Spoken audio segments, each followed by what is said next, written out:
Hi, you guys. How are you doing today? I want to get into, I want to talk about abusive relationships. Sometimes people don't talk about these because sometimes people don't talk about abuse because they're afraid to mention it or they're embarrassed. But abuse comes in many forms. There's physical abuse, mental abuse, verbal abuse, financial abuse, and psychological abuse. They can just mentally mess you up. But you have to recognize the abuse to know that that's what's going on.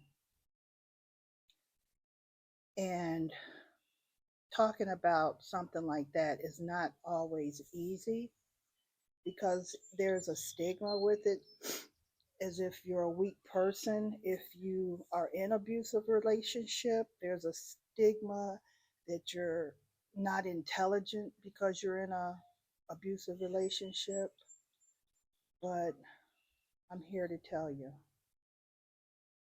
I'm not any of those. I think of myself as a very strong person, a person who's smart enough to understand, what abuse is and what a abusive relationship looks like. And I'm here to tell you that I was in an abusive relationship for about 6 months, maybe a little bit more than that. I was actually moved. I moved in with someone, and I did. At the beginning, you know how it goes. At the beginning, everything is fine and dandy. They're so sweet. They're so attentive to everything you need. They listen to everything you say. And then after a while, the true person comes out. They can't hold on to that for long. And they would always call on God as if that made him superior. They would always, oh, God's gonna get you. I'm a child of God, and He don't like His people to be mistreated. And think about it. I wasn't mistreating anybody. I was just trying to live my life. I would go to work. I get calls at work all day. He was very jealous, very controlling, and verbally, verbally abusive. And it's like every day I got home from work, he'd argue with me about something. And I'd take my blood pressure. My blood pressure was sky high, and I'd have to go lay down. So I was probably 3 or 4 months in this relationship when I realized I've got to get out of this. I can't live like this. I can't be in something like this. So the first thing when you're in a relationship where it's changing who you are, or it's making you feel like somebody you aren't, it's time to create a safety plan. And my thing was, I never told anybody, I never mentioned this to anybody what was going on. First of all, I was embarrassed. I had built this guy up to be just a wonderful person, and he wasn't. So it made me feel extremely embarrassed to be in that situation.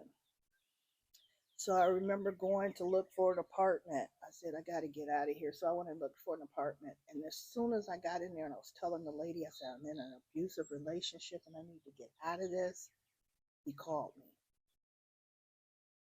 So I ran to my car. He was like, what are you doing? I said, oh, I'm just sitting in my car. I was listening to some music. I said, I'll call you on my lunch break. He was just keeping tabs on me, keeping tabs on me. And I didn't tell any of my friends. I didn't tell my family.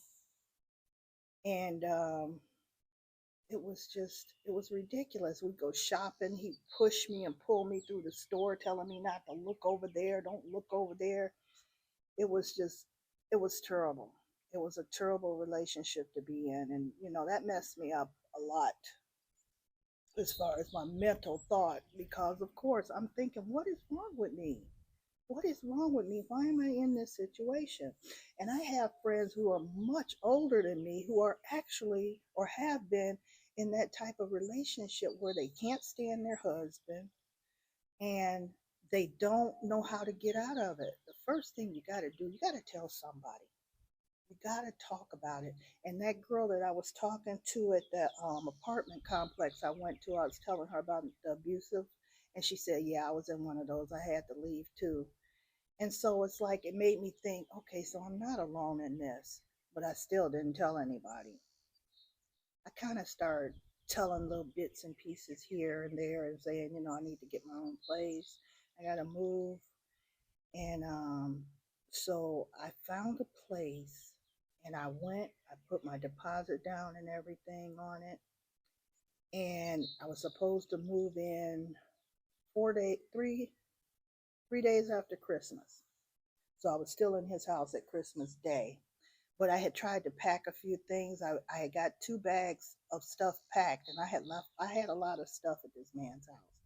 So I had packed 2 bags, and um, Christmas Day came, and he had given me an engagement ring. He really was sick in the head. The things he said to me, but yeah, he wanted to marry me and had an engagement ring. And when I told him I couldn't accept that ring, he flew off the handle. He was running through the house. And I actually was afraid for my life, the things he was saying and doing. So right then and there, I said, I got to get out of here. I got to figure a way to get out of here. So the next day after Christmas, he said he had to go pay some bills. I'll do something when he goes to pay the bill. So soon as he left out the house, I grabbed those 2 bags that I had packed and put them in the car, and then I went back and got my dogs. I had 2 dogs at the time, and I put them in the car, and I took off. I called my brother and told him what was going on, and he was like, "What?" He was livid. He had no idea. He was so upset.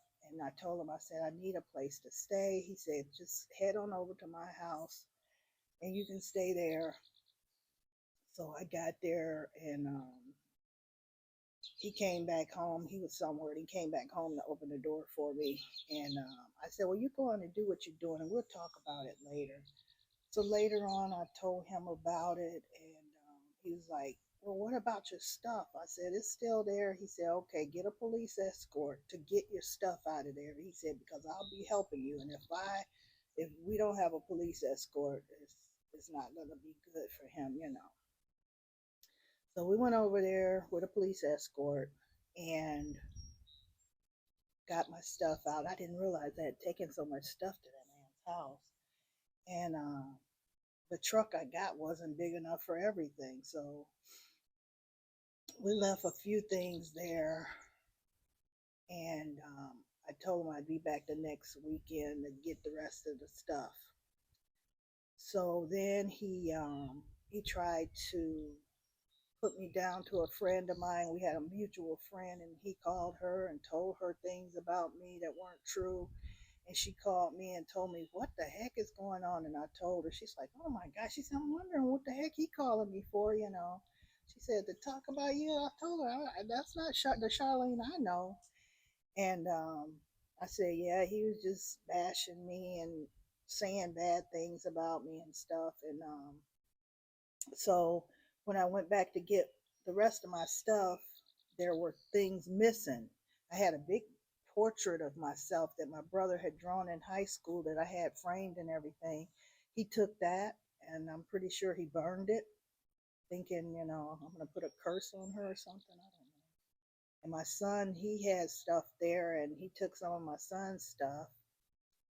So we got the rest of the things that we could get, and that was the end of that. And he he was texting me a couple of times, but I didn't respond. And that was some emotional, mental abuse that was going on with me. the first thing whenever you feel that you are in a situation that is intolerable, you have to seek help. You have to get help from whether it's family, friends, or the law. You have to seek help. You have to make a plan. See, I didn't really have a plan. I went and got an apartment, but I didn't have a plan on how I was going to get out of there. I just knew I needed to go have a place to go to. So that was the first thing I did was I got a place. And, it wasn't easy. So I'm just, I've been hearing some of my people talk about being in a marriage that's just miserable. And we've been talking about living alone as we get older, and we want to live in peace. We want to live in peace and have our own destiny. We don't want somebody else to destroy our life and make it miserable for us. But you guys, let me know, is have you ever been in an abusive relationship that you got out of, or are you in one that you need to get out of? Because like I say, you're going to have to find you a safety plan. You got to talk to somebody, let people know what's going on. This is how so many people get hurt and nobody knew anything. I thought they were this beautiful couple. You hear about it all the time. So speak up, speak out, and don't live in fear. All right, you guys take care of yourselves, and I hope you got some information out of this video. Make sure you like, comment, and subscribe. And I love you guys so much. Take care. Mwah.